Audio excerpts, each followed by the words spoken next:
बिस्मिल्लाहिर्रहमानिर्रहीम। अस्सलाम वालेकुम। मैं आपका वर्चुअल टीचर मोहम्मद काशिफ बुराया। जज़ल्लाहु अन्ना मोहम्मद सल्लल्लाहु अलैहि वसल्लम व अहलहू।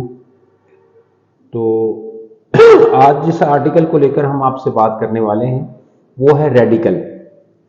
अल्लाह से दुआ है कि अल्लाह मुझे इस आर्टिकल को समझाने में मेरी मदद फरमाए और आपको समझने में आपकी मदद फरमाए और इस इल्म को हम दोनों के लिए नफा बख्श बना दें। तो रेडिकल्स क्या हैं, इसको गौर से समझिएगा। आपकी बुक के ऊपर ये सिर्फ 2 और 3 लाइंस में ये एक क्वेश्चन पूछा गया है, बोर्ड एग्जाम का क्वेश्चन है, लेकिन हमने इसको और जरा ज्यादा वजाहत से बयान कर दिया है ताकि आप असल में रेडिकल्स होते क्या हैं, कितनी तरह के होते हैं, बनते कैसे हैं, आप इस मामले को समझ जाओ। आपकी बुक के ऊपर इस रेडिकल का आधा हिस्सा यहां पर डिस्कस है और आधा हिस्सा आगे कुछ आर्टिकल्स के बाद डिस्कस है। तो आप जब यहां पर बुनियादी तौर पर उसको समझोगे तो अगला हिस्सा समझना भी आसान हो जाएगा। लिहाजा वीडियो को प्लीज अपने फायदे के लिए और अपना कंसेप्ट क्लियर करने के लिए लास्ट तक देखिए। तो रेडिकल्स जो है ना बेटे, असल बात यह है, आपकी बुक के ऊपर पूरी बात क्लियर नहीं है, वो कंफ्यूज कर देती है, किसी तरह गलत लगती है। तो वो क्यों लगती है उसको भी समझिए। रेडिकल्स दर हकीकत 2 तरह के रेडिकल्स होते हैं। Some radicals are ionic radical and some radicals are free radicals. दोनों ही तरह के रेडिकल्स होते हैं। आपकी बुक के ऊपर सिर्फ रेडिकल्स जिनका तज़किरा किया गया है, ये क्वेश्चन है आपकी बुक के ऊपर कि व्हाट आर रेडिकल्स, और आप इनकी एग्जांपल बयान करें। तो उसमें सिर्फ इसका तज़किरा किया गया है, रेडिकल्स, सिर्फ इसको कहा गया है कि कुछ रेडिकल्स ऐसे हैं जैसे सिर्फ आयोनिक रेडिकल्स होते हैं। लेकिन दर हकीकत जो सही बात है वो रेडिकल्स आयोनिक टाइप के भी होते हैं और फ्री भी होते हैं। फ्री रेडिकल का आगे कुछ आर्टिकल छोड़कर तज़किरा है। तो यहां पर जो आर्टिकल है वो दर हकीकत जो है वो आयोनिक रेडिकल को बयान करने की एफर्ट है, जिसको आपकी बुक के ऊपर सिर्फ रेडिकल लिखा गया है। तो ये गलती और ये वजाहत आप समझ लीजिए ताकि आप जो है वो इस कंसेप्ट को क्लियर कर सकें। लिखे जब भी क्वेश्चन आए बेशक डिफाइन द रेडिकल तो लिखें बेशक यही डेफिनेशन, क्योंकि as according to book paper check होना है, लेकिन कंसेप्ट क्लियर करना बेहद ज्यादा जरूरी है। तो आयोनिक रेडिकल जिसको आपकी बुक के ऊपर जस्ट रेडिकल लिखा गया है वो क्या होते हैं? तो इसमें कहा गया है कि अगर कोई एटम या एटम्स का ग्रुप कैरी करता हो कुछ भी चार्ज, सम चार्ज, तो वो क्या कहलाते हैं? रेडिकल्स कहलाते हैं। जैसे कि इसकी एग्जांपल में यहां देख लो, तो ये H एक एटम है, if it carry positive charge. ये Cl का एक एटम है क्लोरीन का, तो if it carry negative charge, some charge.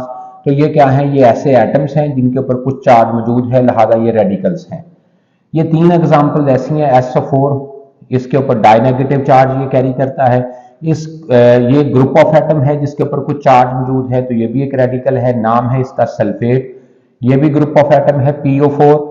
ये ट्राई नेगेटिव चार्ज कैरी करता है और name of that group of atom that is a radical वो फास्फेट है। ये CO3 है, ये डाइनेगेटिव चार्ज कैरी करता है और name of that group of atom which carry that charge, hence that is a radical, तो नेम है इसका कार्बोनेट। तो यहां पर फिर आपके जहन में जरूर ये सवाल आएगा कि ये डाई नेगेटिव चार्ज कैसे और क्यों कैरी करता है, ये ट्राई नेगेटिव चार्ज कैसे और क्यों कैरी करता है, ये डाई नेगेटिव चार्ज कैसे और क्यों कर कैरी करता है। जब आप ये समझ जाएंगे तो इसका अगला ही आर्टिकल, एक आर्टिकल छोड़कर आपको ये सिखाने की कोशिश करूंगा कि फार्मूलाज कैसे लिखते हैं। तो उनमें उस आर्टिकल में फिर इस कंसेप्ट की जरूरत पेश आएगी, इन रेडिकल्स की जरूरत पेश आएगी। तो फिर वहां पर हमें कोई मुश्किल नहीं होगी अगर आपने यहां समझा होगा। तो आयोनिक रेडिकल जिसको आपकी बुक के ऊपर बार बार कह रहा हूं कि आप इस फर्क को समझ जाएं कि बुक के ऊपर इनकम्प्लीट बात है, तो उसकी फॉर्मेशन कैसे होती है। इसके लिए ये मैंने एक लाइन लिखी है, बाई हेट्रोलाइटिक बॉन्ड फिजन। तो कुछ बात तो हमें यहां समझानी पड़ेगी, पहले भी समझा कर आया हूं कि आप बॉन्ड क्या होता है, और फिर यह समझाना पड़ेगा कि बॉन्ड जब टूटता है, लाइटेक लफ्ज निकला है लाइजस से। लाइजस के लफ्जी मानी होते हैं ब्रेक डाउन। तो जब बॉन्ड की ब्रेक डाउन होती है, बॉन्ड टूटता है, तो फिर उसके टूटने के 2 तरीके होते हैं। एक वे है उसके टूटने का होमोलाइटिक और एक तरीका है हेट्रोलाइटिक। जो आयोनिक रेडिकल बनते हैं वो हेट्रोलाइटिक तरीके से बनते हैं, होमोलाइटिक तरीके से नहीं बनते। यहां पर यह बात भी समझाने की कोशिश करेंगे कि होमोलाइटिक क्या होता है और हेट्रोलाइटिक क्या होता है। तो अब इसकी मैंने सारी एग्जांपल्स इन सब को लेकर मैंने आपके सामने रखी हैं, गौर से देखिएगा।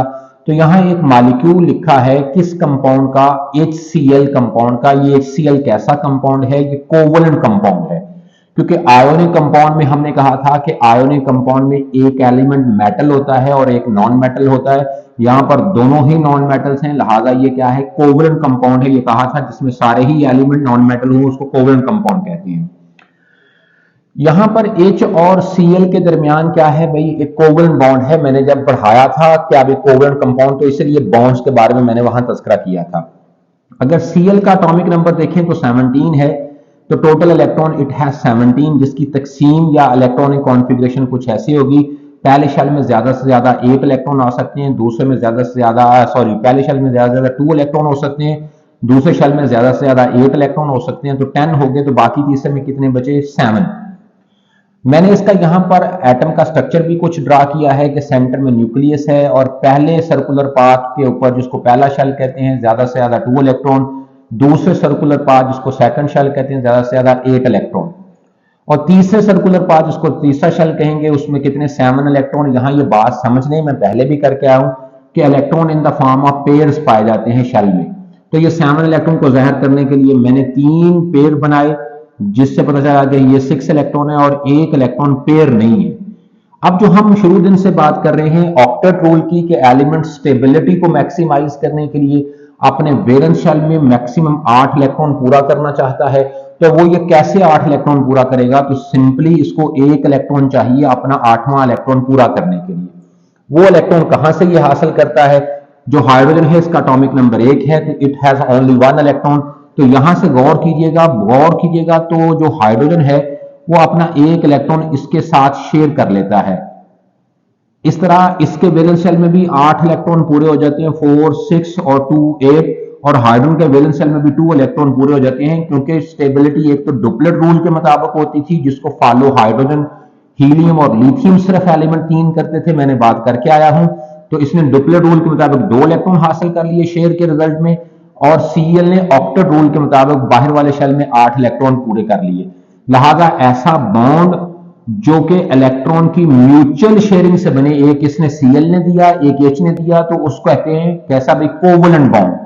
बॉन्ड आपको बताया है किसको कहते हैं? ऐसी फोर्स ऑफ अट्रैक्शन को कहते हैं जिसकी मदद से डिफरेंट एटम्स एक दूसरे के साथ बाइंड होते हैं इन अ कंपाउंड। लिहाजा इस फोर्स ऑफ अट्रैक्शन से ये H का एटम और Cl का एटम बॉन्ड होगा, एक दूसरे के साथ बाइंड होगा, तो इसको कहेंगे क्या भाई? बॉन्ड। और जिसकी स्पेशल टाइप है कोवलेंट बॉन्ड। कोवलेंट बॉन्ड को या तो हम लाइन की मदद से रिप्रेजेंट करते हैं, या इसको डॉट और क्रॉस की मदद से। डॉट और क्रॉस मीन 1 इलेक्ट्रॉन डॉट से, 1 क्रॉस से, यहां 2 इलेक्ट्रॉन, 1 डॉट से, क्रॉस से।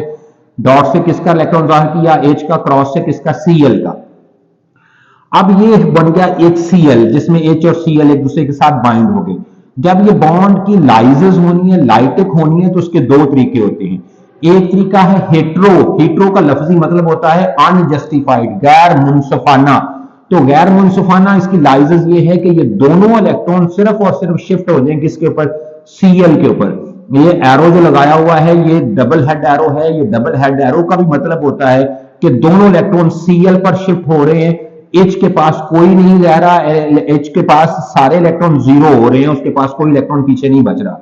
लिहाजा जब दोनों इलेक्ट्रॉन Cl के ऊपर शिफ्ट हो जाएंगे, तो ये पीछे भी बताकर आया हूं कि इलेक्ट्रॉन की एडिशन से इसके ऊपर नेगेटिव चार्ज बचे अपीयर होगा, और H के पास कोई नेगेटिव चार्ज पार्टिकल नहीं रहेगा, तो वो उसको नेगेटिव चार्ज की कमी हो जाएगी, तो फिर उसके ऊपर इस वजह से कौन सा चार्ज अपीयर हो जाएगा? पॉजिटिव चार्ज अपीयर हो जाएगा। यहां एक जनरल लॉ है, उसको समझकर फिर ये मसला और क्लियर हो जाएगा। तो पहले 3 सवालों का आप मुझे जवाब दें। पहला सवाल, इसका जवाब दें कि किसी भी पार्टिकल के ऊपर 0 चार्ज कब होता है, या वो पार्टिकल न्यूट्रल कब होता है?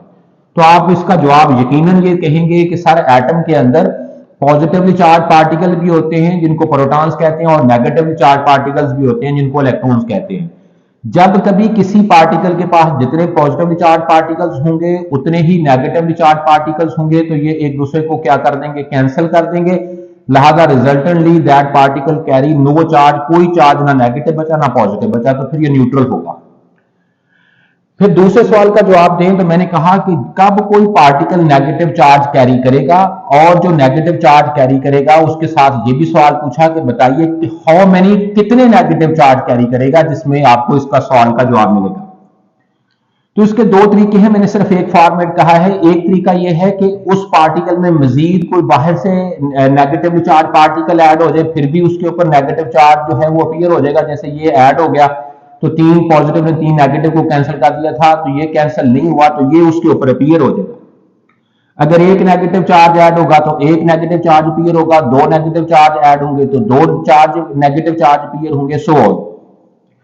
लेकिन दूसरा तरीका यह है कि अगर ये ऐड नहीं हो और रिमूव हो जाए पॉजिटिवली चार्ज पार्टिकल, जैसे कि H is a positively charge particle, तो अगर पॉजिटिवली चार्ज पार्टिकल किसी कंपाउंड में से रिमूव हो गया है, दैट इज अ H, तो फिर 2 पॉजिटिव बचे थे, तो ये 2 नेगेटिव को तो क्या कर देंगे, बैलेंस या कर देंगे, तो ये वाला बैलेंस नहीं होगा, तो ये उसके ऊपर अपीयर हो जाएगा।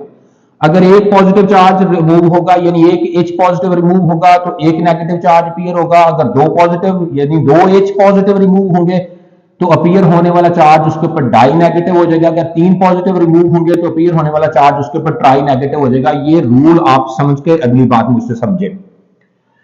फिर एक कंपाउंड है सल्फ्यूरिक एसिड H2SO4। इसमें अगर सिंपल समझना चाहते हो तो H जो कि पॉजिटिवली चार्ज होते हैं, ये कितने हैं, ये 2 हैं, तो जब ये 2H पॉजिटिव रिमूव हो जाएंगे तो फिर SO4 के ऊपर कौन सा चार्ज अपीयर होगा, डाई नेगेटिव, जो अभी बात करके आए हैं। जैसे अभी कहा था कि एक पॉजिटिव रिमूव होगा तो एक नेगेटिव अपीयर होगा, 2 पॉजिटिव रिमूव होंगे तो फिर 2 नेगेटिव चार्ज उसके ऊपर अपीयर हो जाएंगे। एक पॉजिटिव सिर्फ एक नेगेटिव को बैलेंस कर पाएगा, तो लिहाजा इसके ऊपर डाई नेगेटिव चार्ज अपीयर हो जाएगा। ये जो कंपाउंड है इसको फास्फोरिक एसिड कहते हैं, H3PO4। तो इसमें H जो कि पॉजिटिवली चार्ज पार्टिकल्स हैं वो कितने हैं, 3 हैं। तो अगर तीनों H इसमें से रिमूव हो जाएं तो फिर 3 पॉजिटिवली चार्ज H रिमूव होने को इससे PO4 के ऊपर कौन सा चार्ज डेवलप हो जाएगा, अभी बात करके आया हूं, ट्राई नेगेटिव चार्ज अपीयर हो जाएगा। तो इस वजह से फास्फोर के ऊपर ट्राई नेगेटिव चार्ज लिखा जाता है। यह तीसरा कंपाउंड कार्बोनिक एसिड है जिसमें एक पॉजिटिवली चार्ज H जो है वो कितने हैं, 2 हैं। तो अगर 2H पॉजिटिव रिमूव हो जाएंगे तो फिर CO3 के ऊपर कौन सा चार्ज अपीयर होगा, डाई नेगेटिव चार्ज अपीयर होगा। इसलिए कार्बोनेट के ऊपर डाई नेगेटिव चार्ज होता है।